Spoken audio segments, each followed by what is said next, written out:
How's it going, everybody? Welcome into the Skyline Sports Podcast. I am your host, Jack Hartman, joined as always by my good friend, my co-host from the West Coast, Nick Normand. Nick, how you doing today, man?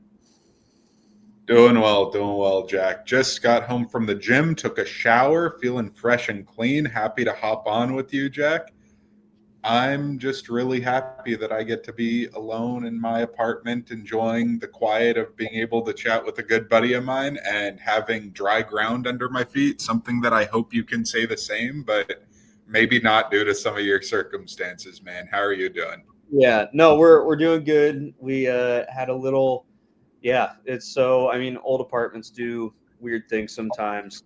Our washing machine, the hose that runs into the drain, somehow popped out of the drain, and we were running laundry at the time, and water ended up everywhere. So we've gotten it all cleaned out. We're all straightened out now, but yeah, no, dry feet right now. I'm healthy. We haven't recorded in a couple weeks because there's been a flu going around that my family got. But yeah, really, really happy to just be here and be talking because it's always fun, always great escape from our everyday lives, just getting to hang out and talk football. And so, speaking of talking football, this week is the combine week, and obviously we're going to talk about the combine and some of the guys that some storylines from that and things that stick out there. But as we all know at this point, the combine in Indianapolis, that is when the wheeling and dealing happens of the offseason. That is where all of the GMs are in the same place at the same time, and you never know who's going to pull aside who.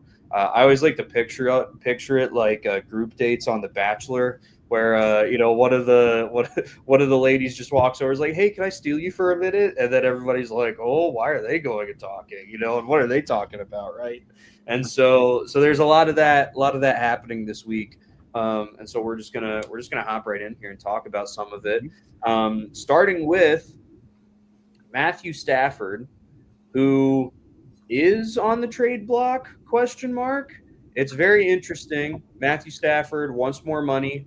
To be fair, I think he deserves it. I mean, he has played incredible football since joining the Rams, won them a Super Bowl. Definitely deserves to be compensated as such. I think the hang up is that the Rams are like, we'll pay you, but we don't want to pay you a ton, and we don't want to pay you for that long because you're already 37 years old. We've seen what happened with Kirk Cousins. We've seen what happened with Aaron Rodgers. We've seen what happened with Russell Wilson when teams are paying lots of money to old quarterbacks. And Stafford is like, well, I think I deserve it. I think I've proven that I've deserved it, unlike some of them have, which I would agree with him. And so the Rams have said, fine, you are more than welcome. You and your team are more than welcome to test out the market and see what's out there. And so, Nick, what are your thoughts on that, first of all? So I think that Stafford obviously deserves to be compensated highly. I think he's a really quality quarterback. I think he's clearly a top 10 quarterback as far as for this season. If I could have him for this year, I think I'd take him over a lot of dudes. Maybe not build around him, build a whole team around him for multiple years. Yeah. But I think that he can still be clutch. I think he can still read a defense. I think he can still move around reasonably well. I think he's still tough and can take hits when needed. I think that he's still a clear notch above the where Aaron Rodgers has been seen physically post Achilles. I think that he's still a notch above Russell Wilson or Kirk Cousins post Achilles as well. I think that a lot of these old injured quarterbacks with major lower body injuries, he's clearly above that.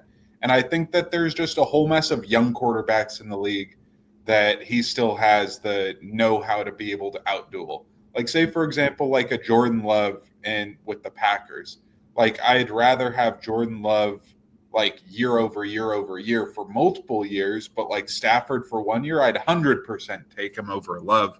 Sure. And Love was a dude that was on the uptick the year before last, and this year struggled. Whereas Stafford, I feel like you get more of a known commodity compared to some of these up-and-coming young quarterbacks.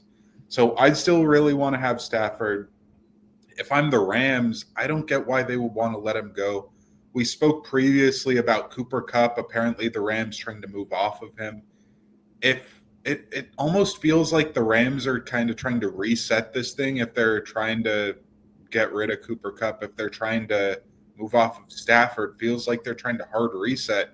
And they do have a young, talented defense, and they do have Puka Nacua and Kyron Williams, and they do have a pretty darn good offensive line.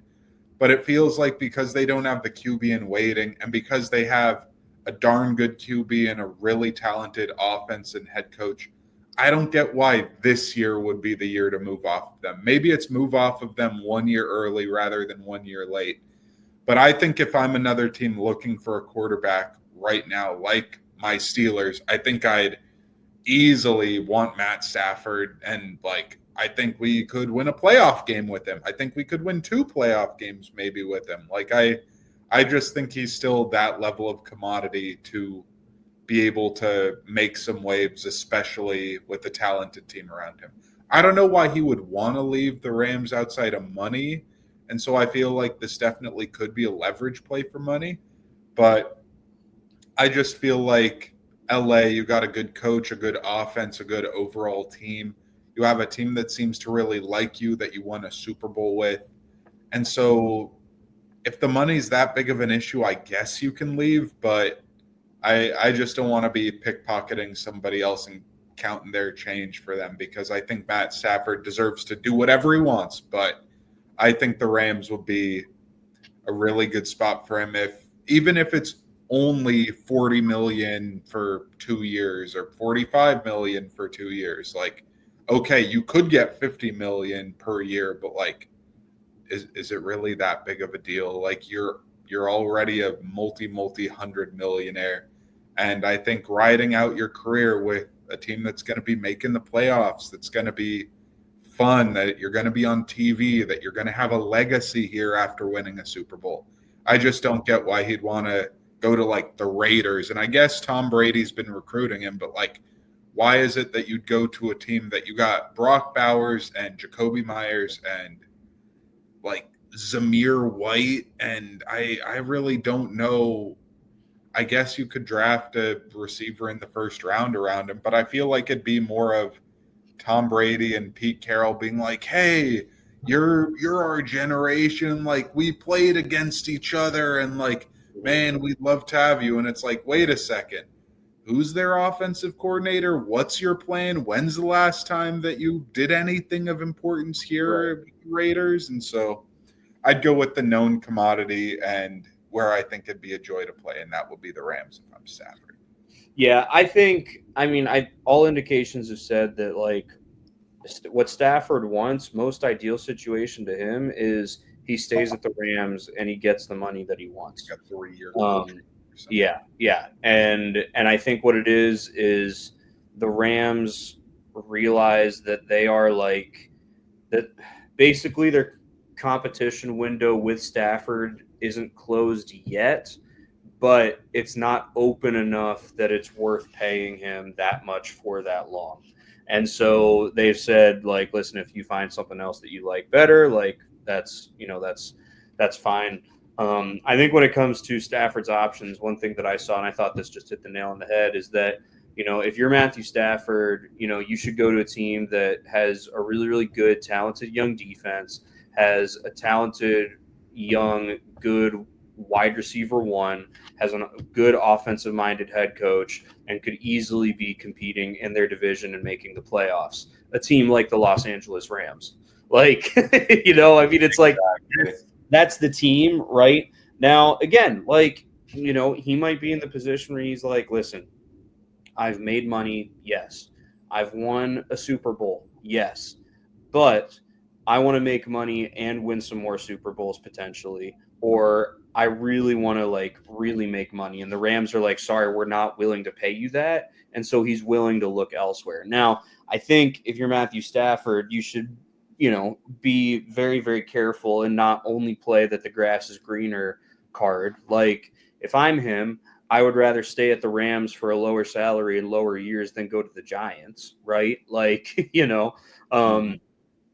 or the Raiders, like you talked about, right? But that doesn't mean that he's not considering that. And so I think it'll be interesting to see how that goes.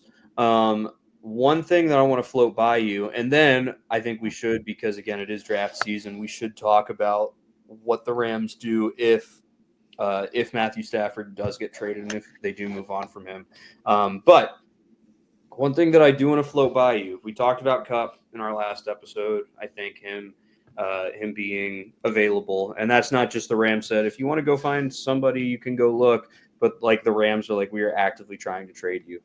And so, as a Pittsburgh Steelers fan, how would you feel about a trade package, including the 2025 first round pick, going to the Rams for a package that includes Stafford and Cooper Cup?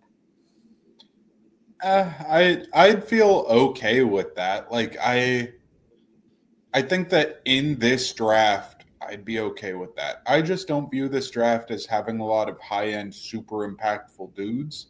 Like, I think that you could get the way that I've heard it described for this draft is that this is a draft where you can get a whole bunch of starters, but not a draft where you get a whole bunch of stars. And so I feel like if I just trade one first round pick, one pick for a quarterback and a receiver, that I'm like, okay, this puts me in a position that theoretically I should be better than I have been the last 5 years.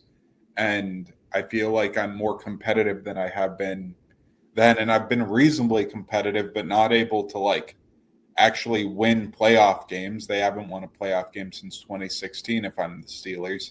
I just feel like I'd be okay with that. I feel like I might lean the more conservative approach, but I feel like I'd be completely comfortable with a first for Stafford and Cup, or I'd be comfortable with like, hey, kind of play this for the future of like, okay, keep Fields and kind of like work around building him for like a window of the next couple years and kind of build a little bit more.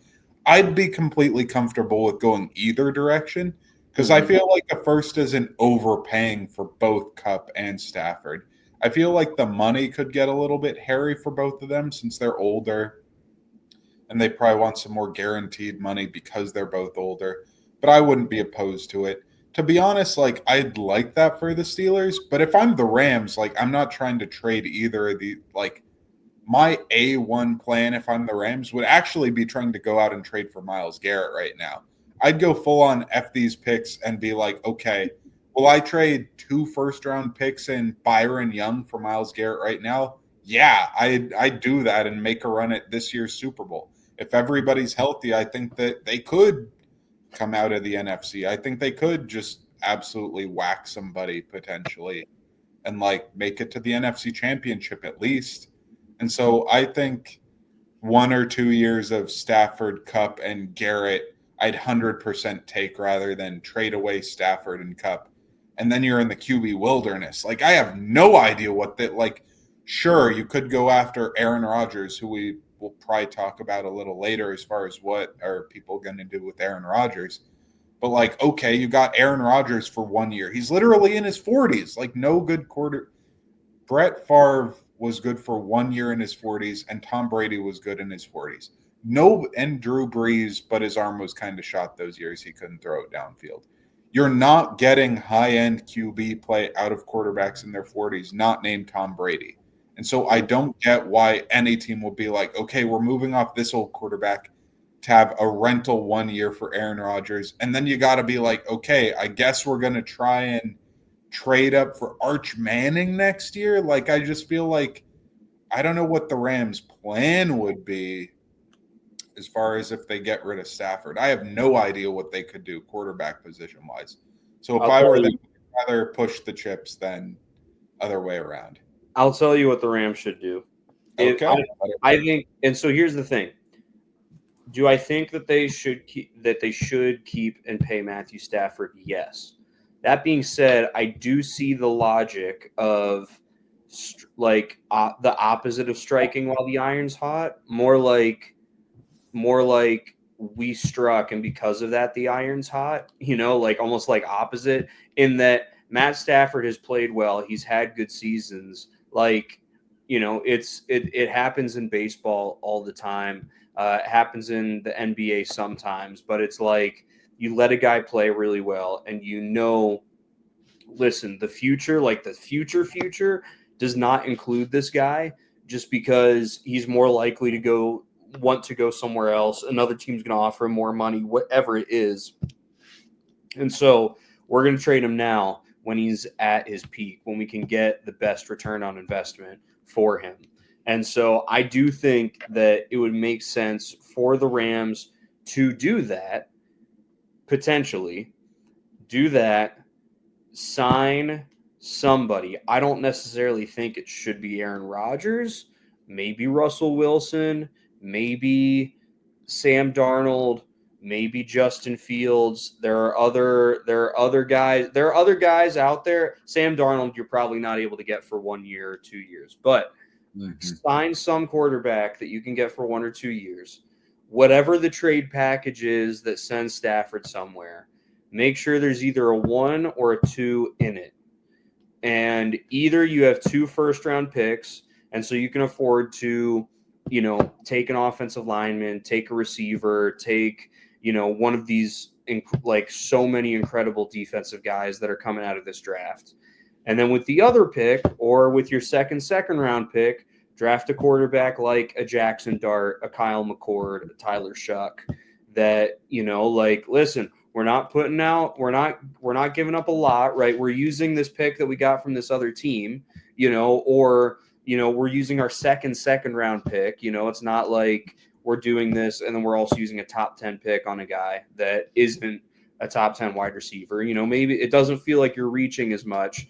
And then, you never know, right? You might have that guy. When the Packers traded back into the first round to get Jordan Love, like that was one that at the time we were like, that's interesting. Like I wouldn't necessarily have gone and used a first round pick on that guy, right? There have been examples of that. And so that's what I think. If it's like, we're at a crossroads, right? Where it's either we keep Matthew Stafford or we move on from Matthew Stafford. If we move on from Matthew Stafford, that's the direction that I think they should go and what they should do in that. But that's if they move on from him. Again, it's this weird thing where they have the entire team set up for bringing in a rookie quarterback that's going to be good right away, because he's going to be young and cheap around the rest of this team. You can afford to pay those guys while the quarterback is young and cheap. It's almost like the way it works is it's like, okay, quarterback is expensive, everybody else is not. And then it shifts to quarterback is inexpensive, everybody else is. And it's like they are in this, quarterback is expensive, everybody else is not, but they're about to flip that. And so that's why they're like, well, should we sign Matthew Stafford for this long? Because that's about to flip, and we can't let that flip naturally like it should, because we've done a really good job of saying F them picks and now having picks and using them in really, really good ways. Like we've done a really good job of utilizing that. And so now like, what do we do? Right. And so that's why I think they're even in this situation. Again, last year, it's not like there was significant talk. Everybody was like, imagine if the Cowboys traded for Matthew Stafford and traded Dak Prescott to the Rams, because everyone finds a way to talk about the Cowboys because that's what gets views. But there was no legitimate like, oh, no, the Rams are considering moving on from Matthew Stafford. And I think there is this year, because they're sort of seeing that like, we need to be preparing for our heir apparent who is cheap and inexpensive for the next couple of years. Man, a memory came rushing back of the 2022 season, which it's been a couple of years since then. But let me paint a picture for you. Cooper Kupp gets injured. Matthew Stafford gets injured. Sam Darnold and Baker Mayfield have a mess in Carolina. Baker gets released out of Carolina, and then the Rams pick him up, and he wins immediately that Thursday night football game against the Raiders. The clutch throw to Van Jefferson. Comeback drive. Yeah. Yep. In the last couple of seconds.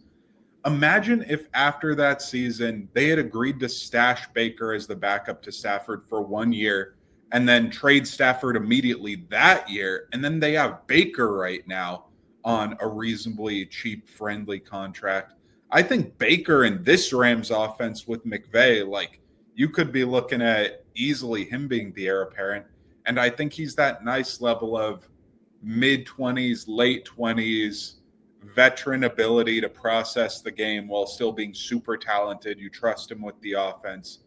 And I think that's kind of what McVay wants. My reason that I am just so suspicious of what's the Rams' plan here post Stafford is I think that part of the reason that McVay moved off of Goff was young, inexperienced, not a difference maker during that time with the Rams.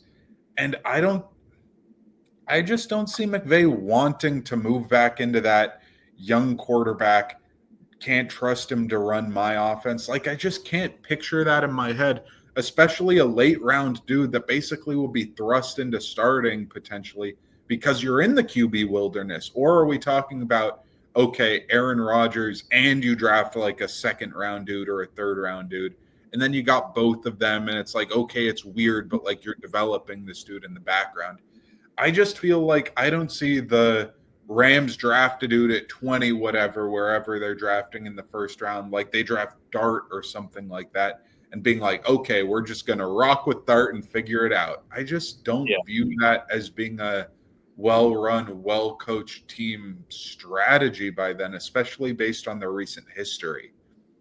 And so, I think the weird thing is like I totally understand McVay's like that's not what I like to do, but the fact is eventually you're going to have to do that, right? So it's like how you kick the can down the road of doing that when you traded for Matthew Stafford, but eventually time's going to run out, unless what you do, you trade Stafford and you go and you sign a guy like Sam Darnold who has experience. I could see that. Yeah. But I think that is literally the only guy that you could get this year that is the way to transition to basically the same thing, right? Like otherwise it is this, get a younger, cheaper guy situation. And I think it's actually interesting, like sort of we've, for years, the last few years, it's been talked about running backs, right? And the shift is like, get them young and cheap, wear them out, and then throw them away. I feel like we're almost starting to see a similar thing with quarterbacks where it's like, get them young and cheap.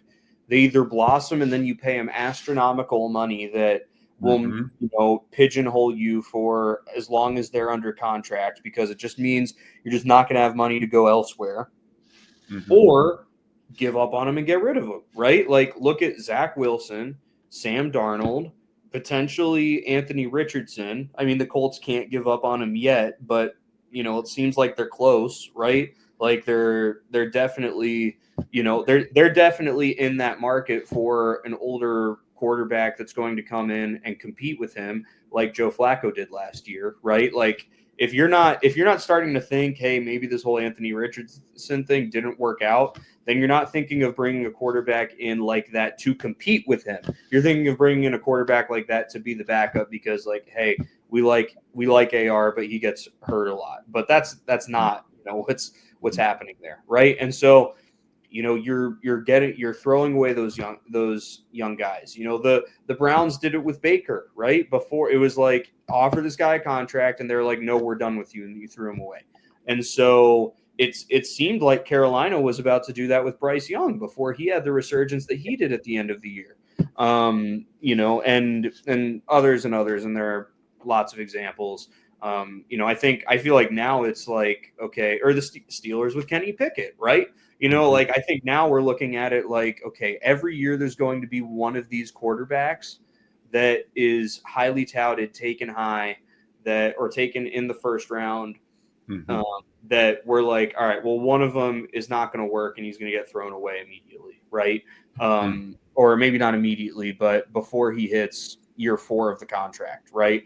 And so it's almost funny how it's like what we've seen with the running backs, we're almost seeing that with the quarterbacks too, except it's such a larger scale because the money that they could earn is so much greater. And also the fall off is not, okay, go become running back number 2 that still gets, 40% of the touches. It's you're going to go and you're going to become a backup quarterback or maybe a practice squad quarterback, right? Like it's just the same thing, but the results are so astronomically, like more intense, more polarizing, Yeah. which I just think is interesting.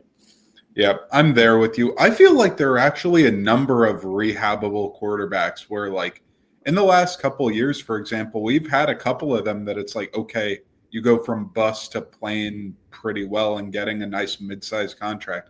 Like, you Yeah. got a Geno Smith, you got a Sam Darnold who just rehabbed his career, you got a Baker Mayfield who unorthodox path to mid-sized thing. I think there are actually a number of quarterbacks that I would take a shot on that are viewed as semi-bust to bust right now. I think that Fields, obviously, he's somebody who has talent, who people are like, maybe we can continue developing. I think that there's kind of word out that, like, maybe there are some teams interested in Kyle Trask, who's a free agent, who's been sitting on the bench in Tampa Bay for 4 years. He's been a dude who was drafted in the second round back in 2021. And like nobody's just heard anything about him since the random offseason where it's like he's dueling Mayfield, but it's not a real duel because we knew Mayfield was going to win that. Just because there's a clip of one bad Mayfield throw, and it's like, oh, is Trask going to beat him out? It's like, no, that was never right. Right. Then it's like, okay, Drew Lock. I think Drew Lock still has some talent and played a bit of good football with the Giants. I think Daniel Jones sitting on the bench with the Vikings, it's like, could he do a Sam Darnold type thing for part of the year? I think he could. I think there are people who think Zach Wilson, from going from the Jets to the Broncos, that he still has talent, that he still has upside. I think there's half a dozen to a dozen of these dudes that kind of looked like busts. I think there might be people out there who still think that about Mac Jones or Trey Lance as well. I think there are a whole host of dudes who have talent, but the coaching, the fit, the path was kind of unorthodox. The opportunity didn't work itself out. I just think there are a lot of dudes that if teams sat down and said, we're going to develop this dude, we're going to commit to teaching them how to be a quarterback, how to play quarterback, there's a bunch of rehabable dudes. But I think that that's kind of a process that, like, it's really hard, I think, for somebody like a McVay or a Shanahan or a LaFleur to be like, okay, I'm going to have to rehab this dude. I think McVay, because with Mayfield, it was like, okay, we have our dude in Stafford. He's just injured. And like, sure, we'll just pick out a flyer on Mayfield for half a year. And they had a fun time. That was a fun team to watch during that, even though they were injured and not super, super competitive, not making it to any playoffs or anything. Like, I think because it was just a tear the flyer off and just like go for it. But like somebody like a Trey Lance with the Niners, it was like they took a huge swing because they really didn't want to be forced into the rehab and the unorthodox non-pedigree dude. They wanted to go for a big fish. I just feel like these offensive dudes either want proven old quarterback or really high-end, top of the draft young quarterback. Yeah. And like there might be some dudes, some scratch off lottery tickets that one person's trash is going to be another man's treasure. And I think that we could see another one of those dudes this year. I think, especially if Stafford gets traded, I think you could see like Sam Darnold continue to flourish on the Rams or something like that. Yeah. I think, let me say this. I think if you are any team that is like, we just need guys in our quarterback room just to see what is out there. I think if anything, Geno Smith's success and Sam Darnold's success have shown that it is worth calling and trying to get Zach Wilson in the room. Because there were, don't get me wrong, there were some really, really low spots. Like, not as memeable as Will Levis, but Will Levis level low spots for Will Zach. Levis too. He's another buy low guy that I think some teams should buy low on. I'm not going to let go that I think Will Levis has talent still. I think he could easily have a Geno Smith kind of resurgence. I think, and Will Levis, that's a separate conversation maybe for when we start talking about quarterback carousel a little bit more. But Zach Wilson, especially last year, or I guess 2 years ago, when Rodgers got hurt and he came in, he showed some stuff, right? Like he almost beat the Chiefs on Sunday Night Football. Like he showed some stuff. So I think it'll be interesting. We talked about him a little bit because of just talking about quarterbacks and stuff. But Aaron Rodgers, Aaron Glenn, new head coach of the New York Jets, decided we're moving on. There was some rumors going around about potential stipulations if he were to stay, whether he decided I don't want to adhere to those stipulations, or the Jets decided we're moving on before even getting a decision. Who's to say? But some of those things did include hey, you're not allowed to go on the Pat McAfee show once a week anymore. Hey, you are required to be here every time the facility is open and the team is here, right? Stuff that you're okay, yeah, I feel like you're just sort of asking what you would just expect. You're asking what doesn't need to be asked, but in the case of Aaron Rodgers, it does need to be asked. So let's just quick fire a few places that Rodgers might end up. I could see him going to the Giants, just staying in the Meadowlands, going to a different locker room. Because again, the Giants are a team that it's listen, we just need dudes. We need anybody that can play the quarterback position to come and at least try. If the Rams move on from Stafford, maybe there. I don't see him going to the Raiders personally. I don't see him going to the Steelers. I feel like Mike Tomlin is just I just don't think Mike Tomlin is going to want to deal with that mess. The mess that is Aaron Rodgers being your quarterback in 2025. Who are some other what are some other places, Nick, that you're thinking? I've also heard Titans or Colts, if the Titans don't draft a quarterback at the top of the draft, if the Titans traded down, I guess I could see that, but I personally feel like his options are just so limited. Where even if we're just talking about in the NFC, it's okay, in the NFC, not the Eagles, not the Commanders, not the Cowboys. Giants maybe, but I don't know that Aaron would want to go to the Giants. I don't know why the Giants, who have watched him in their same building for the last year and change, why they would want him.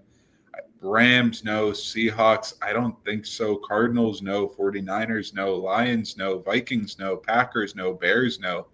Buccaneers, no. Falcons, no. Panthers, no. Saints, no.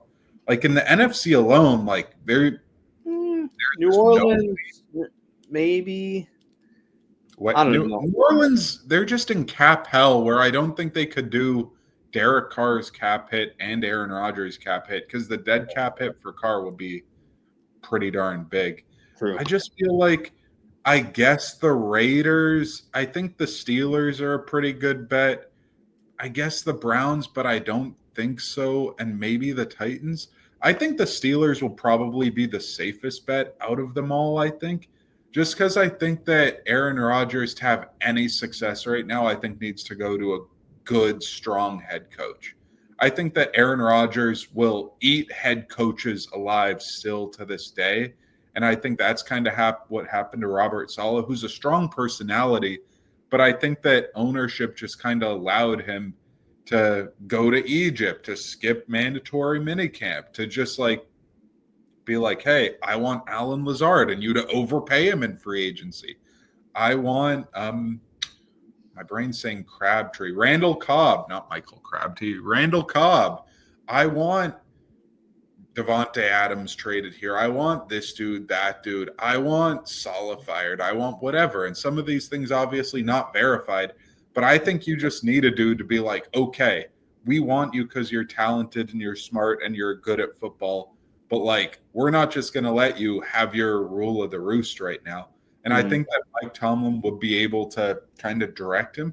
And in some ways right now, I honestly think that Aaron Rodgers is a little bit underrated, the football player, because I think he's become so obviously a locker room cancer in terms of his reputation that it kind of feels okay, he's a locker room cancer. He's old. He can't move. He's expensive. Mm-hmm. But it's okay, on the field, he can still read a defense and he can still do what needs to be done, the cerebral side of things. His arm is still strong enough to be able to make decent throws. But I just feel he's kind of underrated in his efficiency and his on-the-field stuff, because I think his off-the-field stuff's really, honestly, pretty darn bad.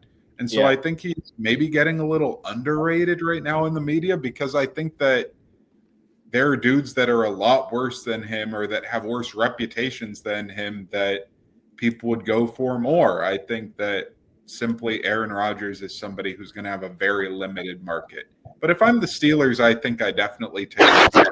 If I can do the Aaron Rodgers, Justin Fields thing like I did the Russell Wilson, Justin Fields thing, I'd be comfortable with that. I think that having Justin Fields in the building and having Aaron Rodgers over Russell Wilson, I'd be completely good with. I think I'd be in a completely fine position to be like, let's draft some more dudes, let's get some more stability, let's build ourselves up, and this is good for one more year. Yeah. I think the interesting thing with Aaron Rodgers, and you touched on this a little bit, but yeah, like I think there are teams that are probably looking and they're like, we could use Aaron Rodgers here as our quarterback. However, we don't want the cameras. We don't want the glitz and glamour. We just want to be able to play football, right? Like, think about Hard Knocks from 2 years ago with the Jets, right? Hard Knocks made us believe that Jets defense was the 85 Bears defense. Hard Knocks made us believe that the Jets were going to go and they were going to win the AFC East and go to a Super Bowl, right? And I think there are a lot of teams that are like, we're still trying to establish a culture. We're still trying to establish an identity. We have a new head coach or a head coach that showed up over the last 2 years, right? I think about the Titans, and I think bringing Aaron Rodgers would be the worst thing that organization could do as an organization, right? Because then all of the talk about Will Levis is all of the same talk that there was about Zach Wilson when Aaron Rodgers showed up to New York. All of the culture that they were trying to build there, that Brian Callahan was trying to build there, all of that goes away because now it's, well, Aaron Rodgers is here, right? And like, so I think the only way that, I think probably the Steelers are the only place that he could go, again, unless the Rams decide to move on from Stafford and they bring him in. I think those are the two places that he could go, that it could work, because they have established head coaches, an established culture, an established coaching staff, established weapons, and like, no, Aaron, like, you are showing up and you are the quarterback of this team. You're not showing up and this team isn't just becoming whatever it is that you want.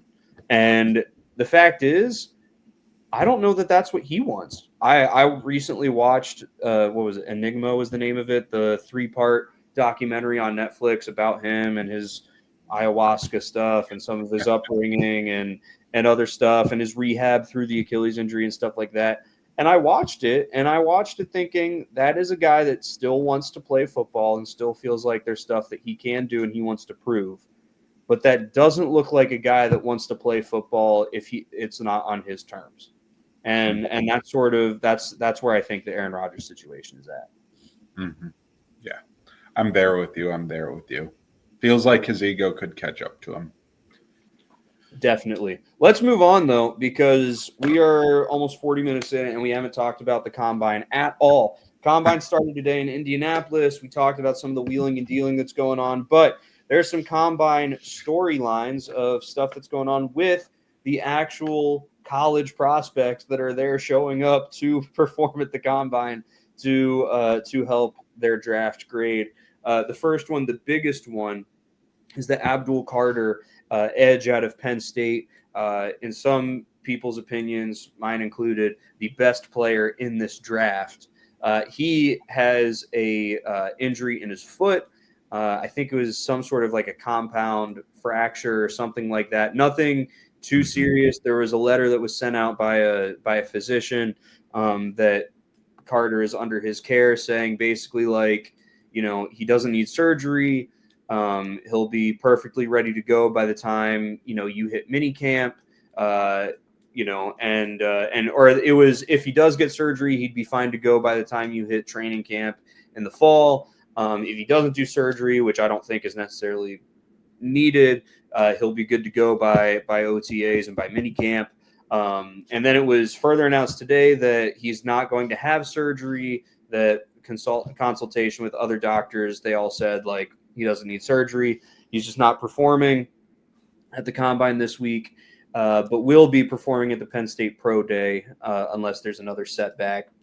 Nick, I mean, I think it's pretty obvious that this is not going to affect him or his draft stock at all. But do you think do you think teams start thinking about this and thinking about, oh, we've got a little, maybe not necessarily a black mark, but like a gray mark of this injury here? I think that Carter probably, as you said, most people view him as the number 1 overall pick in this draft. I would agree with you there. I think he's the cleanest prospect in the whole draft as far as player. I think that he's just top of the heap when it comes to edge rushers. And I think that he has the fewest flaws. And honestly, I don't like this draft as far as having many other superstars in it whatsoever. And so I think, would I still take him number 1 overall if I held the number 1 overall pick? I think I probably would. Do I still think he'll definitely go top 10? 100%. Do I think he'll probably go top 5 still? Really, really, really likely. And so I don't really think it has much of a dip. It's like, okay, is this going to make him go 2 spots later than he normally would if he didn't have it? I guess, but I don't think it's going to be any sort of cataclysmic drop. I think that like somebody like a Tyree Wilson, who a couple years ago out of Texas Tech, the Raiders drafted, it's like, okay, this looks like a number 1 or number 2 edge rusher in a really loaded edge rusher class. And it was like, okay, he fell down the board to pick number 7. And it's like, okay, you're still clearly a top 10 pick and clearly a super talented dude.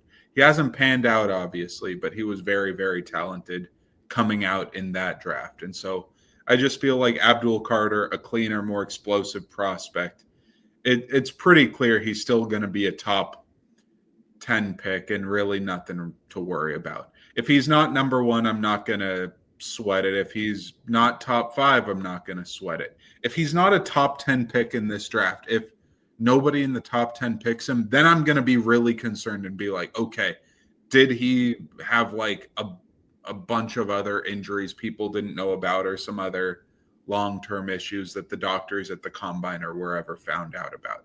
Mm-hmm. But if he goes number 8 instead of number 2, I wouldn't bat an eye whatsoever. He's just not somebody that I worry about unless it's cataclysmic and I'm like, okay, then I'm worried, can he play football anymore at that point?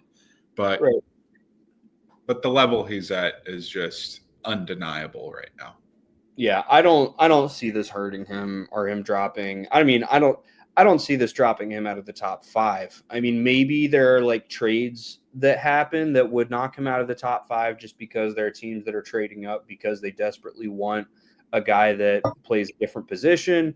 But I still think even if that happens, I still think he's probably 4th or 5th off the board unless there's like 3 teams that trade up because it's like, we want Cam Ward. Okay, we want Shedeur Sanders. Okay, we want Kelvin Banks. Okay, we want Travis Hunter. Okay, we want Ashton Genty. And then it's like, okay, all 5 of those guys are off the board. I do not care what your need is. Whoever's drafting 6 at that point, like take Abdul Carter, right?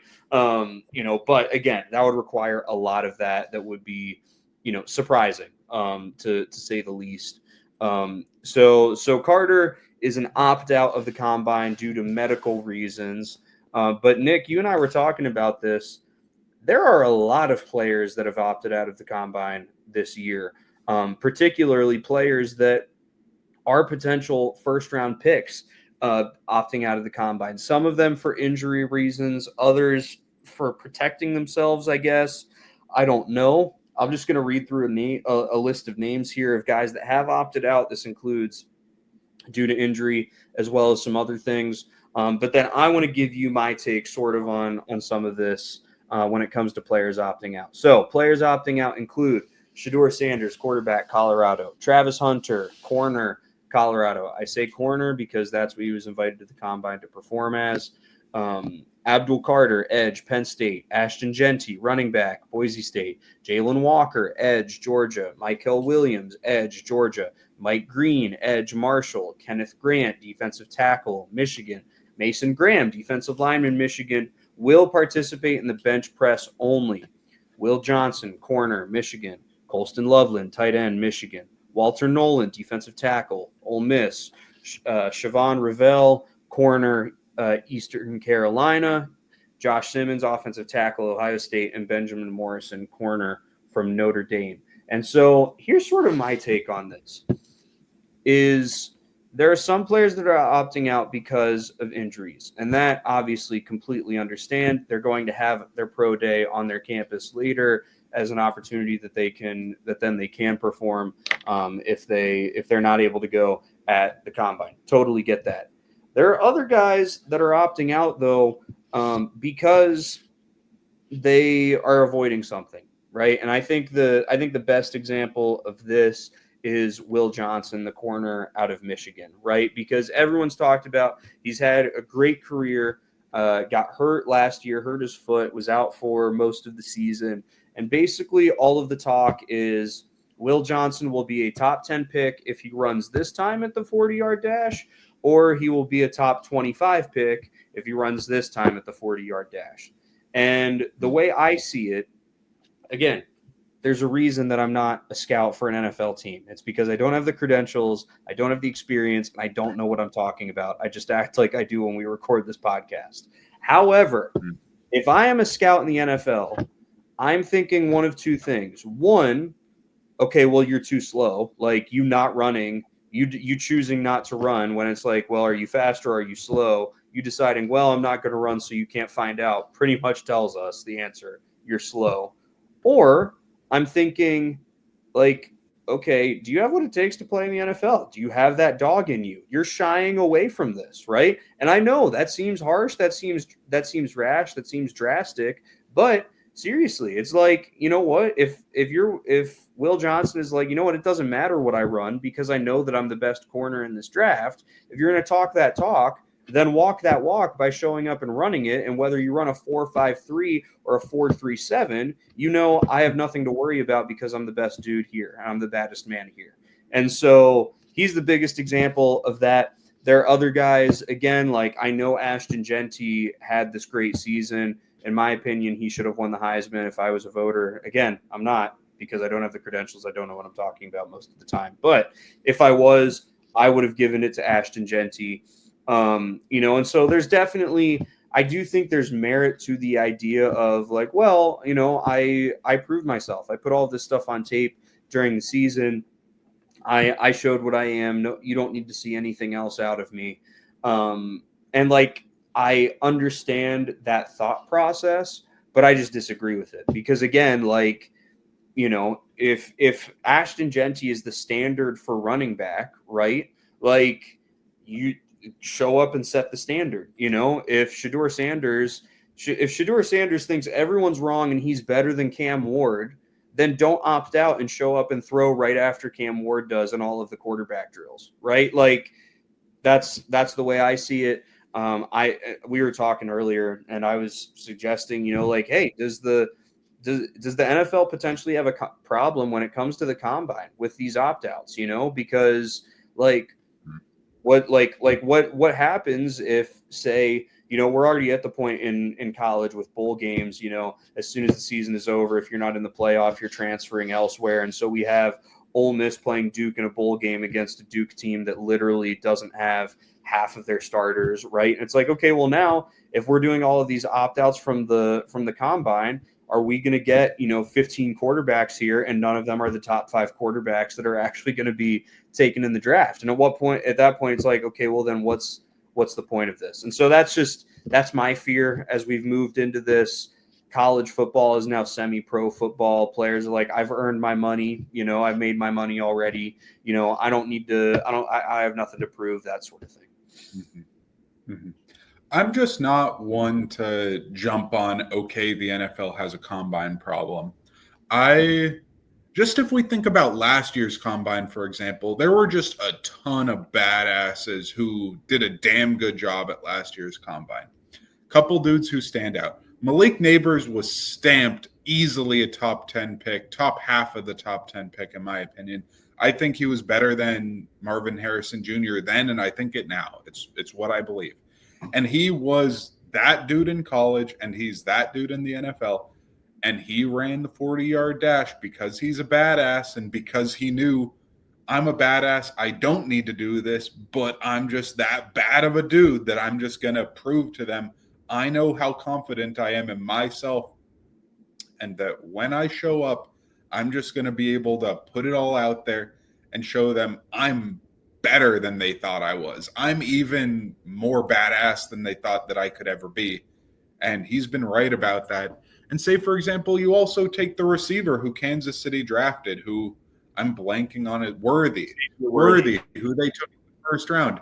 He clocked an incredible time in the 40-yard dash on his first attempt. He didn't need to run a second attempt. He ran a crazy fast, like a 4.2 something on the first go through. He was insanely fast, and that's all he needed to put on camera. But he ran a second time because he thought, wait a second, I'm a badass. I can run fast. Maybe I can break this record. I think I'm a superstar. Why don't I just leave it all out there? And he did that. I just feel like last year you saw dudes who were confident in their abilities, who maybe their egos are big from being paid a bunch of money by being semi-pro college players. But I feel like last year you had a level of these dudes are really confident and they're going to leave it out there. And I feel like this year you have these dudes know they're going in the top whatever, and they're not that confident. I feel like there's a lot of, okay, the baddest dudes in this draft are injured, have some question marks. Abdul Carter, he's a badass, but he just got hurt in stress, injury, something. Siobhan Ravel, super talented dude, tore his ACL. Josh Simmons, the tackle out of Ohio State, super talented dude. A lot of people think he would be the number one tackle in this year's draft, but he messed up his knee. I feel like there are injuries, and maybe because this class is just overall worse than last year in the last couple of years, that I feel like this class isn't very confident in needing to show, wait a second, there are a bunch of other big fish here, but I'm the biggest fish here. And so I feel like if next year we get more of the same of 10, 15, 20 dudes who aren't participating at the combine, then we can talk about it going from a one-off to a trend. But I just thought so highly of last year's combine and last year's class that I don't want to go from, okay, we were at this high and now we're at this low, and it means we're going just downhill. I think it could just be a high, then a low, and back to a high, and we could be on a little roller coaster right now. Sure. And I'm not saying right now after this specific instance, the NFL has a combine problem. That's more of a projection based on, what we're seeing this week. Now, again, I think personally, especially this year, this draft class, there are some very, very big egos in this draft class that we don't always see big egos like that. And so that could definitely be a part of it as well. Nick, let's move on to talking about some of these dudes, because as of right now, day one of the combine has happened. The defensive linemen, the defensive ends, and the linebackers have, they've all done their thing, done their stuff, and so let's talk about a few guys. I know we each have a few guys that we're like, these are guys that we want to talk about, whether good or bad. Just sort of some stuff that sticks out to us that we want to mention. Guys that we think some of this might be guys that we think are going to have a really, really strong showing this weekend. Others might be guys that we're like, hey, I'm a little concerned about this guy. Whatever it might be. So Nick, why don't you kick us off with your first? So I'm just going to rip through a couple of them that I just have one or two things to say about them that we can just rip through. And I have a question for you after, so I can talk about mine. You can talk about yours. And then I got a little thought exercise. So first one will be Malachi Starks, safety out of Georgia, 6'1", 205 pounds, prototypical size, length, speed. And he, along with Will Johnson, this year it felt like it was like, okay, pre-Super Bowl in the last month or so, it's like, okay, this dude is stamped top 15, this dude stamped top 5. And it feels like they've both been kind of sliding and going backwards a little bit. Malachi Starks, I think, has the athletic profile to be able to show out and kind of pop against some of the gray at the combine. I just think that a dude that's been sliding down boards could show why he's really dope at football and why he should be top half of the first round and shouldn't be sliding right now. So I think he could definitely be somebody who you should keep an eye on as somebody being a higher end dude here. I think Omarion Hampton, running back out of UNC, 6', 220. I just think he's jacked, movement skills, muscles. I think he's the quintessential dude who at the combine you see him and you're like, who's that? I want to draft that dude, and just pops on camera. I think somebody who's just that big and strong who moves as well as he does is somebody who's going to look really good at the combine. So I think he's going to pop. Last of all, I have Savion Williams, who's listed at 6'5", 225, which I think the 6'5" is a little bit of BS-ery.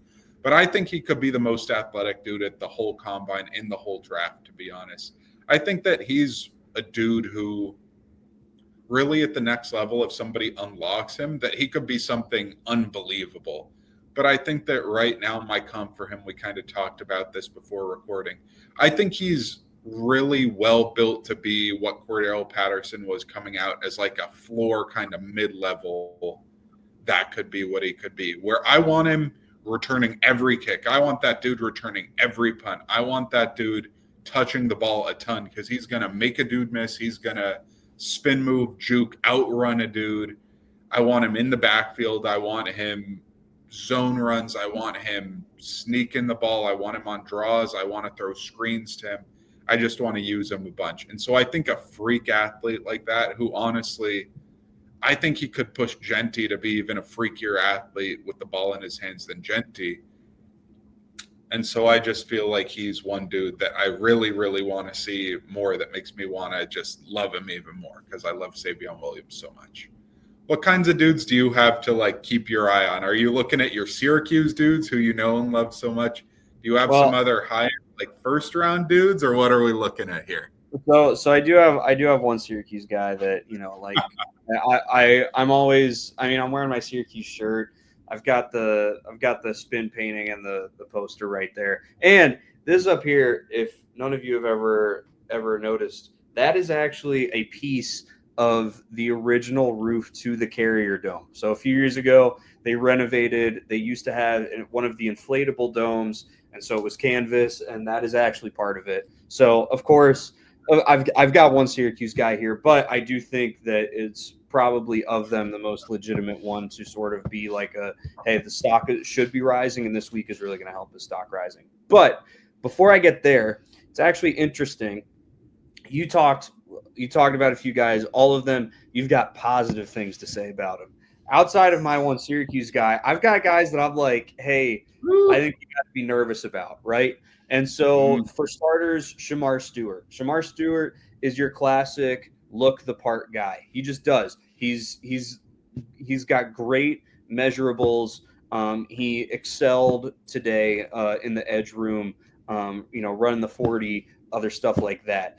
But my concern is that dude had 1.5 sacks over the last 2 seasons at Texas A&M. And you can look the part all you want, but to me, my fear is I didn't see production at the college level. He's going to be going up against guys like Penei Sewell, Trent Williams, right? Like he's going to be going up against some of the best offensive tackles in the world. Probably a bunch of offensive tackles that are better than most of the guys that he faced while he was in college. And so I get that he might be the fastest, he might jump the highest, he might have the longest arms, he might look the most athletic and yoked, but like, dude, you just gotta show that you can play. And like, that's why I like the stock is rising so high for Shamar Stewart. But I look at a guy like Mike Green out of Marshall, who's hurt and is not going to be there this weekend at the combine. I'm like, I want Mike Green over Shamar Stewart every day because, yes, maybe he played at Marshall and played in the Sun Belt, but you know what he did? He proved that he could do what he did, right? Like, he went out there against opponents that, were inferior to SEC opponents, sure, but showed like, listen, I can at least play against these guys. And on top of that, they played a non-conference game against Ohio State, and he looked the part in that game as well. And so Mhm. I feel like the stock is rising so high for Shamar Stewart, and I'm like, I just feel like we just need to tamper our expectations with him. Another guy that I am a little nervous about or interested in seeing how they perform this week is Jalen Milroe, because all of the reports that came out of Mobile, Alabama in the Senior Bowl was that he looked bad. Like he looked like, hey, if there's going to be a third quarterback taken in the first round, it's going to be Jalen Milroe. To dude, is this guy going to even go day 2 bad? Like that's how bad he looked. Now, that's not what people are talking about. People are talking over it, talking around it, convincing themselves, no, like day 2, he's definitely a day 2 guy. But if you just watch the videos that came from Mobile, he looked like a dude that it's like, dude, I don't know, right? He looked like a guy that like, dude, you should maybe think about doing like the Taysom Hill thing. Like that's how he looked. And so I'll be interested to see in this bubble, in the bubble of the combine, where it's like, listen, you're not going up against live guys. You are just here and you are getting the chance to showcase your skills. What are we going to see? And you know what? He might look great and he might still kind of end up having, the first couple seasons like an Anthony Richardson type, where it's like, man, he's athletic, he's got some raw talent, but also it's like, I don't care if you can throw a 60-yard ball flat-footed if you can't throw a 5-yard out, right? That sort of thing. So I'll be interested. I'll just be interested to see what he does this weekend, if he's able to do enough to really, really help, people like me in terms of opinion wise, sort of, okay, all right, I'm willing to back off a little bit, and maybe, Senior Bowl was a little bit of a fluke thing. So those are two guys that I'm like, about. But other guys that I'm really, really excited to see: Donovan Ezeraku, defensive end out of Boston College. I think one, I think Abdul Carter is the best player in the draft, and and that makes him the best defensive end. I think Mike Green and Donovan Ezeraku, in my opinion, are tied at 2. They are neck and neck at 2. There are other guys. Don't get me wrong. Both of the edges from Georgia are beasts. But Mike Green, we saw the sack production. We saw him do it against Ohio State, who ended up winning the national championship. Donovan Ezeraku had 16 and a half sacks last season in a Power 4 conference, right? As in a Power 4 conference. And BC had an interesting non-conference schedule. They played against Missouri at Missouri during their non-conference, right? It's not like BC was playing a bunch of cupcakes. He had a great game against Syracuse. I think he had a strip sack against Kyle McCord in that game. So like he's a dude that I'm excited to see what his measurables sort of come out to this week. And hopefully I think he's good enough. I think he deserves being a first round draft pick and seeing how much he moves up there. And of course, like I said, I've got one Syracuse guy, and that is Oronde Gadsden II, the tight end. I think the combine is going to do better for him than any of the other guys coming out of Syracuse, because it's about doing those measurable things. It's about getting an official height on this guy. It's about getting an official speed on this guy. It's about getting an official, vertical jump and broad jump on this guy. That, when you watch the tape, you see it. He talked about it during his press time, but he's like, I'm too fast for linebackers to cover me, and I'm too big for safeties to cover me. And I think at a place like the combine, where it's like, all right, well, let's measure it. Let's see if that's true. I think he's really, really going to excel. I know that Tyler Warren is going to be the first tight end taken off the board, but I think of the tight ends that are showing up in Indianapolis this week, Gadsden has the potential to do himself the most favors by going through that process. And so I'm really, really excited to see how he stacks up against some of these other tight ends, because there are a lot of really, really good tight ends coming out of this draft. I already mentioned Tyler Warren. There's Harold Fannin Jr. out of Bowling Green. There's Elijah Arroyo out of Miami, who people are really talking about. Loveland, Gunnar Helm. There's the dude from Clemson, Jake Brenningstool. Like, there's a lot of guys. There's a lot of tight end talent.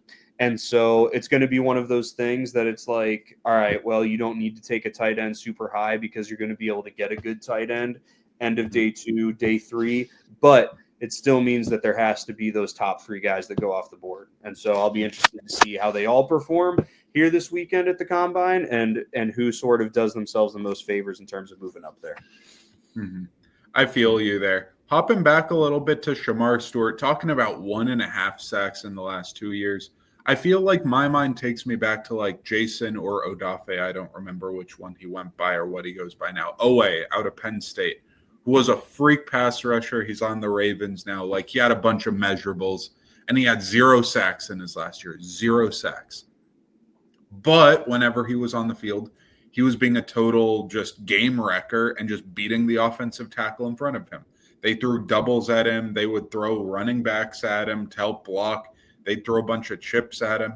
And he would beat the offensive tackle who was there and absolutely was wrecking games, but didn't get any actual sacks on the stat sheet. I just feel like with Shamar Stewart and with his other Texas A&M counterpart, it's like, okay, you're seeing giant athletic-y edge rushers, but like if you don't put up the production, you got to at least get pressures. If you're not a sack dude, you got to be a pressure dude. In the NFL too, that's just a matter of life. There aren't good edge rushers who either aren't good. You can be not get sack guy, but you can't not get sacks and not get pressures. If you don't get both, you're not a good edge rusher, at least in the pass rush department. Like you got to get one or the other. And if you don't get either, you're barely even a rotational guy. So Shamar Stewart, I'd have even more concerns than Owe, where I'm like, okay, Owe, at least he's getting a bunch of pressures and imposing himself on the game. It feels like Stewart doesn't impose himself on the game that same way. Yeah. And I think like, again, there are lots of players coming out of this draft. I feel like more than any draft that I remember, we have a lot of guys that like, hey, you could have been a top 5 guy and then you got hurt. And so you fell back. And then other guys stepped into that top 5 and then they got hurt and they fell back and sort of had this revolving door like that. But a lot of those players, say James Pierce, for example, who was like, hey, he might be the best edge, best player in the draft, might go number 1 overall in preseason. That's how we were talking. This year, he had this last season, he sort of had a like back down to earth type season. You know, he had like 8.5 sacks, which again isn't like, whoa, that's really eye popping, but it's still production. But the year earlier, he had a really, really great season. That was what propelled him up so far. Shamar Stewart's counterpart, Nick Scoreton at Texas A&M on the other side of the defensive line. He only had 5 sacks this year, but he had 10 sacks the year prior, right? And so it's like, at least it's like, listen, we saw something, you know? And with Scoreton, he went from Purdue to Texas A&M, right? And so it's like, okay, he proved himself at Purdue, was able to go and get the bag and get bought out in NIL at a much bigger, more competitive program like Texas A&M. But then guys knew who he was and they were taking more time to prepare for him. And that's what concerns me even more about Shamar Stewart is you had another guy on the other end of the line that was like, hey, potentially first round talent. And so it's not like, oh, well, he was being double teamed the whole time and his counterpart, you know, Scoreton was like just eating up these sacks. It's like, no, like you could debate which one of them going into each game, which one are we game planning for more, and still Shamar Stewart had that low level of production. And so I'm with you. Like and here's the thing. He might go somewhere, get absolutely great coaching, really, really, you know, open up his wheelhouse of his abilities, might go to a place that already has a really, really good established dude on the other side. Like, say, you know, I mean, I'd be surprised if he goes this high, but just for case of example, you know, let's say the Raiders were to draft him, right? It's like, well, you've got Max Crosby on the other side, you know, they're going to pay offensive lines are going to pay more attention to him than they are Shamar Stewart. And maybe a situation like that combined with really, really good coaching could see him really, really propel into that 8 to 12 sacks a year guy, which I think is very, very good production in the NFL at the edge position. 100%. But I'm also like, listen, dude, You couldn't produce like that at the college level. I get you were in the SEC, but still, you couldn't produce like that at the college level. But you're this, parading around calling yourself a bad man that's the best player in the draft. And I'm like, you can't be upset when teams are like, I don't know about that, when you have Abdul Carter, who did what he did, put out the tape that he did, had the stats that he had comparatively. Yeah, I'm there with you. I'm 100% on the bandwagon. Or I don't even know what the anti-bandwagon is. I'm on the hate train, I guess, for some of these dudes. I don't know. Whatever we're going to say. I'm there with you that I'm very concerned about some of these dudes. Yeah. This final question I got for you concerns a dude who we kind of mentioned a little bit earlier, a dude who's not participating in the combine, a dude who's not necessarily injured. That's not why he's not participating. That'd be Ashton Genty, your guy who you thought should be the Heisman winner, who deservingly should have been the Heisman winner potentially. I think that it was a tight race, and I think that's completely fair. Mm-hmm.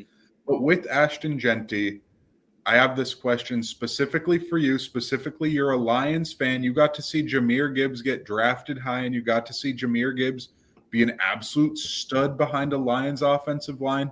And this year in the NFL, we saw a bunch of running backs have a renaissance. We saw a huge run game renaissance. We saw Saquon Barkley, a highly drafted running back, show out and be a superstar again behind an Eagles offensive line. We saw Jacobs, who in free agency, the Packers paid a buttload of money to, and he showed out and had a really good year. We saw Derrick Henry do the same thing. He was a second-round pick too. We saw just a renaissance of the older running back, and we've seen these young running backs, the Bijan Robinsons and Jahmyr Gibbs, who get drafted high, and these dudes be studs. Jahmyr and Bijan are both really, really damn good and probably will be that Josh Jacobs, Derrick Henry, Saquon next phase of their career too. They'd be those dudes then too. And so I'm wondering for you, with Genty, one, there's this assumption of, okay, is he as dope as all these other running backs? Is he up in that Jahmyr Gibbs, Bijan Robinson class? So there's that, and we can set that aside. But how high do you think you could realistically see a team taking this dude with Ashton Genty? Where I just feel like the NFL is kind of cyclical, where sometimes running backs being drafted them high, it gets more popular. In some years, it's less popular. And lately, it's been a downswing of drafting running backs highly. But it feels like because of this renaissance that I was talking about, that maybe a team would be like, okay, let's draft a running back higher. And so realistically, I have the draft order here for you. I'll share my screen so we can just look at the draft order here. I'm just curious, like, even if we're not talking top 3 or top 5, like, how high could you see Genty go here? Yeah, I think it's really, really interesting because also you look at mock drafts that guys are putting out, and you have him going as high as 6 to Las Vegas, and some of them you have him going as low as like 20 to Denver. And it's really wide open as to how things are going to fall. I know a lot of people are talking Vegas because of how bad their running game was last year, but I think what we've seen lately when it comes to running backs and running game, and I think especially this draft, I mean, like Mel Kiper Jr. and Field Yates talk all the time about how there are like 35 running backs coming out this year with a draftable grade. Like you can find a running back. But the thing that's going to, if you're the Raiders and you're like, we want our running game to be better, well, then draft an offensive lineman at pick number 6 and then get one of these other running backs that you could get in round 3 that could, anyway. So I think 6 is the highest that he would go. Just looking at these teams, right? Like Tennessee, they've got so many more problems before running back, and I think that there are better players if they're just like, you know what, we've got so many problems, let's just go with best available. As good as Genty is, I think obviously you and I would both agree there are a lot of guys that when it comes to best available are ahead of him. Cleveland's in the same boat. Plus they have Nick Chubb. The Giants, again, they're like they need a quarterback bad. And I think the only way that the Giants don't take a quarterback is if Travis Hunter is available at pick number 3. Otherwise, I think they're taking, and that would probably be because Shedeur Sanders and Cam Ward got taken ahead of them. Again, New England is in a place that they're like, we got to get Drake May weapons as pass catchers. Like, yes, having Ashton Genty is going to be helpful to, open things up a little bit for him, but we need pass catchers or offensive line help. Jacksonville, everyone basically has them taking Mason Graham because he's just kind of be there, and he's probably top 3 in terms of best players in this draft. Also, so like I see Vegas as kind of like the top end that he could go, and then I would be surprised. I think the only way. This is how I think the only way that Denver doesn't take him at number 20 if he's there. The only way that Denver doesn't take him at 20 if he's there is if Colston Loveland is available. And Sean Payton is like, well, one, they need a tight end for Bo Nix, and Colston Loveland would be a good tight end for them. And also, he doesn't want to let Jim Harbaugh get Colston Loveland. I think that's the only way. I think that's the only way that Denver doesn't take Genty if he gets that far. And so I think he's going between 6 and 20. So that's where I think he's going. You said, how high would you be willing to take him? Your question. And do I think it's fair to running backs? Do I think it's fair to these guys in college that work really, really hard, become the best of the best at their position, just to be sort of kicked to the side like training wheels once you learn how to ride your bike, once they get to the pros? Do I think that's fair? No, but it's just kind of the reality of the way the game goes. And if I am a team, if I'm a front office, even if I need a running back, I am not using a first-round pick on Ashton Genty because there are so many dudes, man. Like all these running backs that are going to be at the combine. They're here in alphabetical order, so it's not biased that I'm saying LaQuint Allen's name first because he's at the top because of alphabetical order. But LaQuint Allen out of Syracuse, Jaden Blue out of Texas, Donovan Edwards out of Michigan, Trevor Etienne out of Georgia, Ollie Gordon II out of Oklahoma State, Omarion Hampton, who we already talked about a little bit at North Carolina, Travion Henderson out of Ohio State, Caleb Johnson out of Iowa, and that's only like halfway through the list, right? Like, of so many good running backs that are going to be there. And I think we look at a lot of these different teams. The Chiefs got Isaiah Pacheco in round 7. The Cowboys got Tony Pollard in round 5.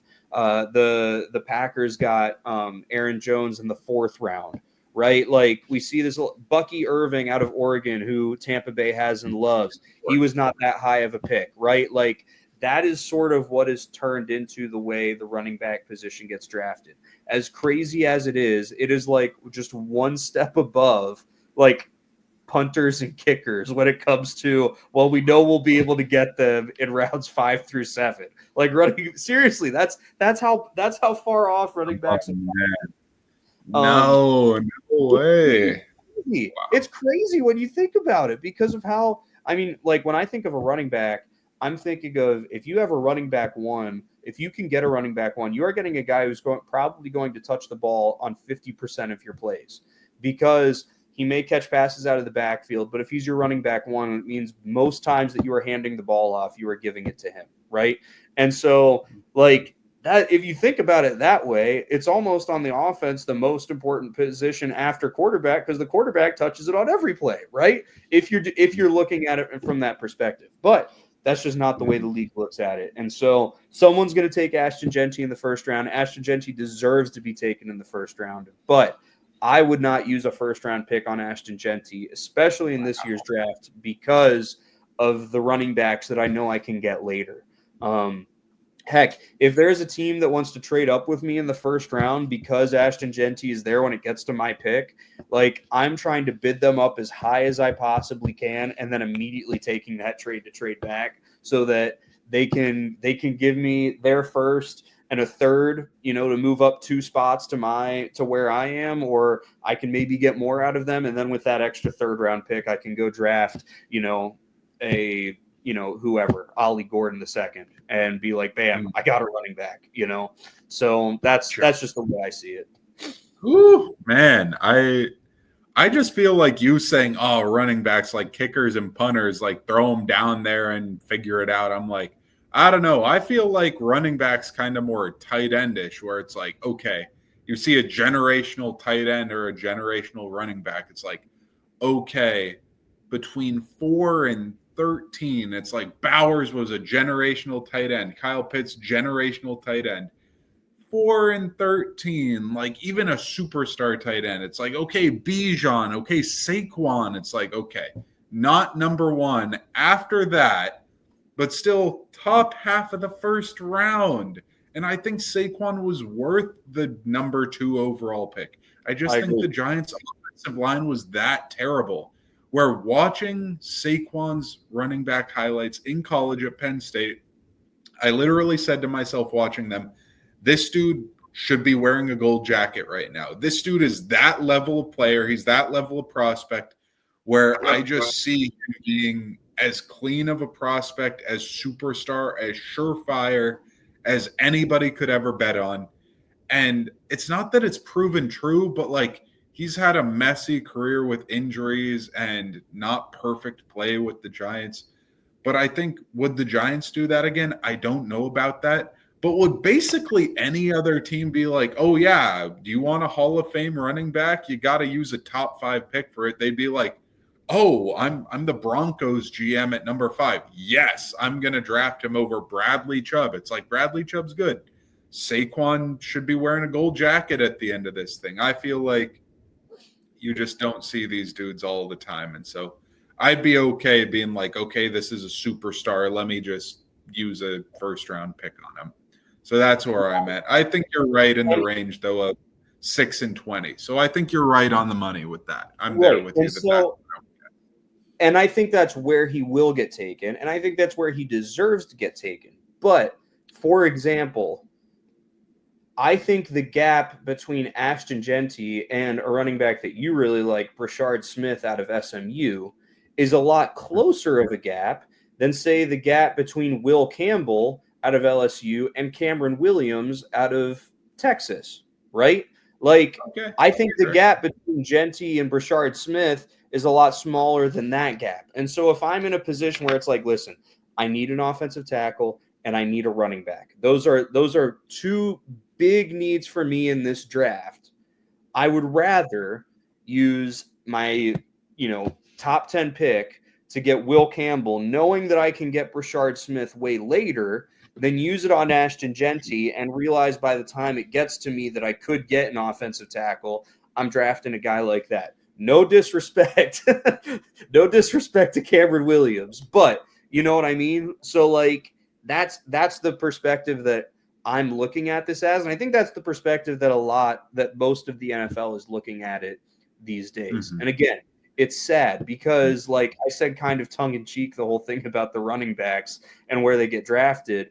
But like, I said they're a step above kickers and punters because, again, the occasional one will go in the first round or 2 will go in the first round.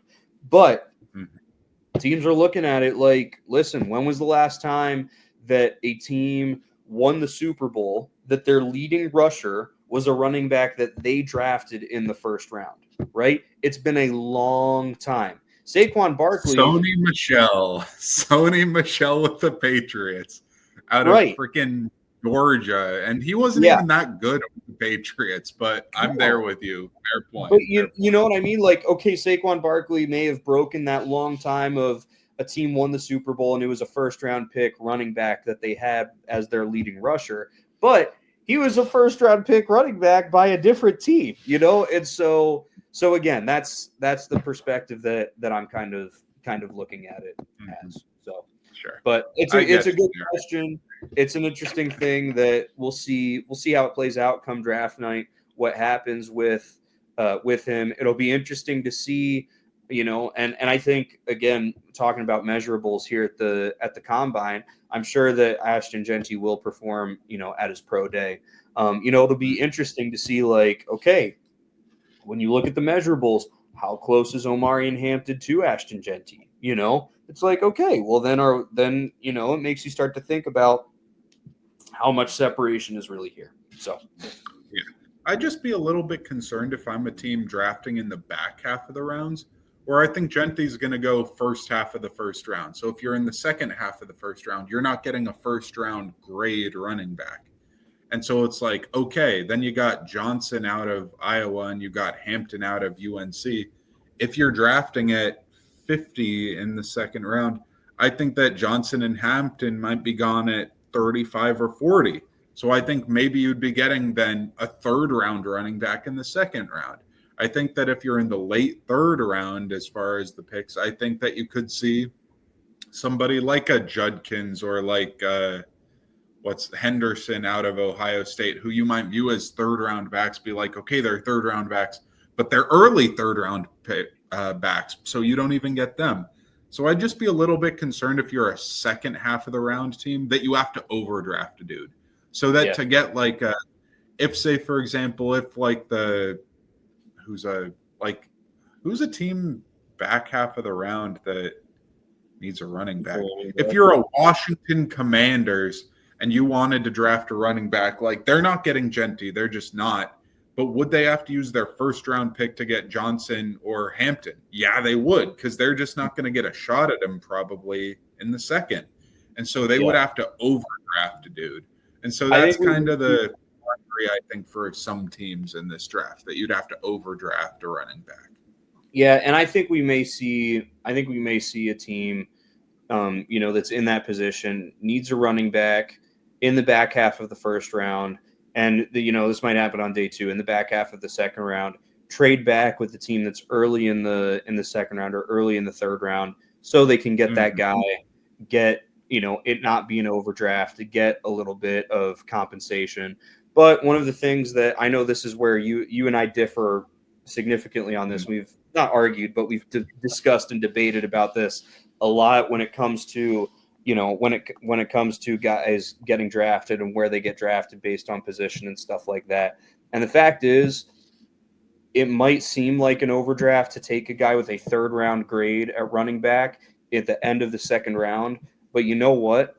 If he ends up being a top third running back in the National Football League, you're not going to look back and think like, oh, well, we drafted him. We could have traded back and also been able to get this guy. You're going to be like, hey, we got one of the studs, you know? And so I think there needs to be, there always needs to be that person in the room that's sort of the voice of reason to keep people from overdrafting guys over and over and over again, but also, you know, need to recognize like, but you know what?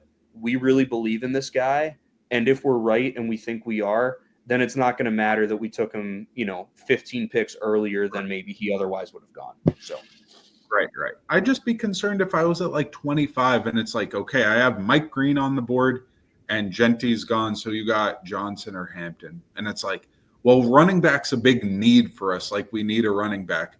But Mike Green's right there, and he's a first-round graded player for us. And Hampton and Johnson aren't. They're second-round graded players for us. So are we going to reach on this dude when we have a higher grade on this dude? And I feel like you could kind of do that with every round, where it's like, okay, are we overdrafting this dude, but he's a badass anyway? Or do we go with the dude we have a higher grade on? And so that's what I would be kind of concerned about if I'm Washington. It's like, okay, you have a need at running back. I think Brian Robinson Jr. is good. I think they could still draft a running back potentially. Sure. But I feel like it's like, okay, am I drafting a dude with a lower grade than other dudes on my board because I have a need here?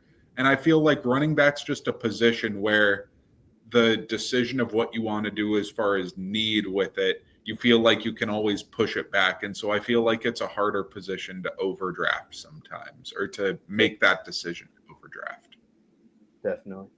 Definitely. Well, the combine is happening this weekend. Be tuned into NFL Network to watch that happen. After we get through the combine and hear everyone's reaction, see the guys that pop off, see the guys that fall off, we'll be able to do a little bit more when it comes to pre-draft analysis. I think next week what we're planning on doing is doing a little mock draft of our own, alternating picks. And so we're excited to do that, excited about that. So thank you all so much for watching. for tuning in. And yeah, have a great week, everybody. We'll see you next week with our mock draft. Sweet.